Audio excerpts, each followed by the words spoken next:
Joining us now to talk about the possible shift happening among young Americans and the impact that it could have on the upcoming election is conservative activist and commentator Kyle Kashuv. Kyle, it's really a pleasure to have you on the program tonight because you are very representative of, I would say, the modern Republican Party. I mean, it's not the same, thing that we talked about back in the 2010s where invading countries, the old white people, thing of that nature. So I want to ask you, is the Trump campaign being effective at facilitating this movement?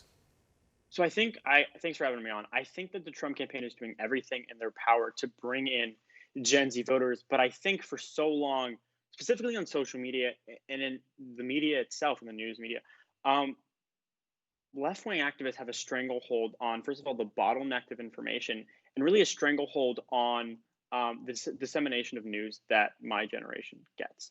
And Gen Z is heavily skewed left, regardless of what it may seem. And the thing is, what's really interesting is a lot of these kids have kind of whipped up they don't really like Biden, but they despise Trump for some reason so much that they're willing to hashtag settle for Biden.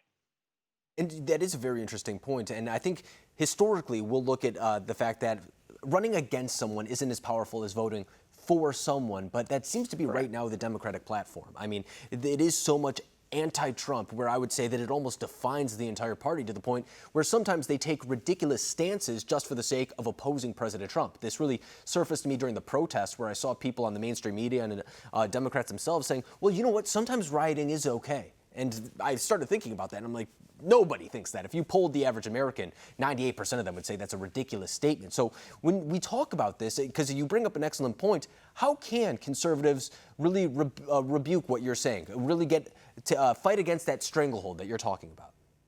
So I think one of the really good things that the left does is they sort of create a sense of messaging, but with subtlety, wherein they won't specifically say something, they'll mask it in really creative infographics, which is very much so like compelling. And if you subconsciously listen and listen and listen, you start to believe these things. So the right needs to get better at subtle, subconscious, mostly subtle and artistic, creative messaging versus what we've been doing so far is putting, narrators and people on TV and sort of giving the facts. Gen Z is a lot more emotional, I would say, in our understanding of the media and in our, how we go about looking at subjects.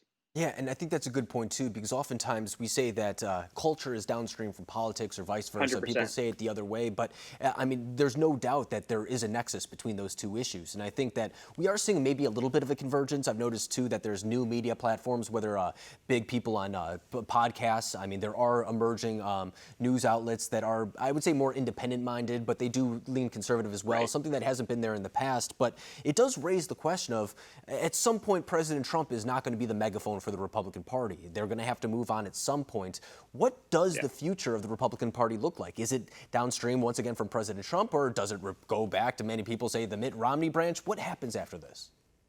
I hopefully think it's in the direction of where Trump is leading to. I think he's done a phenomenal job in the direction of this party on the key issues that really matter. And to go back to your point, which was really interesting, it's not that Gen Z doesn't want interesting new ideas. They have this thirst for information, right? Which is why Joe Rogan's podcast is doing so phenomenally when it really is, in essence, not beholden to, I think, corporate media at all. It really does its own thing. It has people on from all variety of sides and they just talk. So the idea that Gen Z doesn't have this thirst for, I think, long form content, and I think for free thought, at the end of the day, they do have that, which is evidence to why Joe Rogan and so many of these independent podcasts have been doing so well. I think that's an excellent point because, for example, when you turn on the media, you'll see you know what you're getting when you go to MSNBC. It's going to be Right. against Republicans. You know what you're getting when you get to Fox News. It's going to be the conservative perspective against the liberal one. But Joe Rogan, for example, he'll have people on his podcast who, are from all walks of life. It's not always the same Right. political thing. And I think a lot of people do just want that raw information, to have that 3-hour-long conversation. I'll admit that I can't always get through every single one of his episodes because they're so long. Right. But the information is there and it does drive the conversation. So do you think that is really what people are looking for at this point when it comes to their media?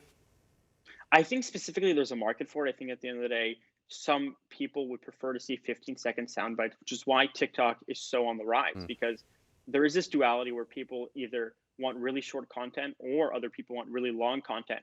But with the rise of independent media, I think this really brings in a super interesting discussion of the power of current social media tech giants to sort of suppress and sway the elections. We saw this in the New York Post yesterday. Right. The ability of tech giants to militarize their platforms, in effect, helping their preferred candidate win, should be shocking and obviously a red flag for politicians. I think you're exactly right. And I think the average person, too, is smart enough to see that. I think oftentimes when we have these conversations in the media, I mean, they're being explained to.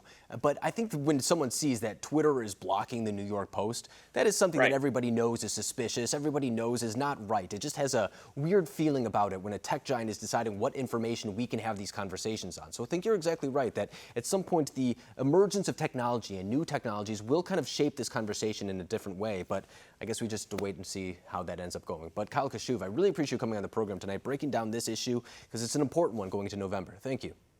Thank you for having me on.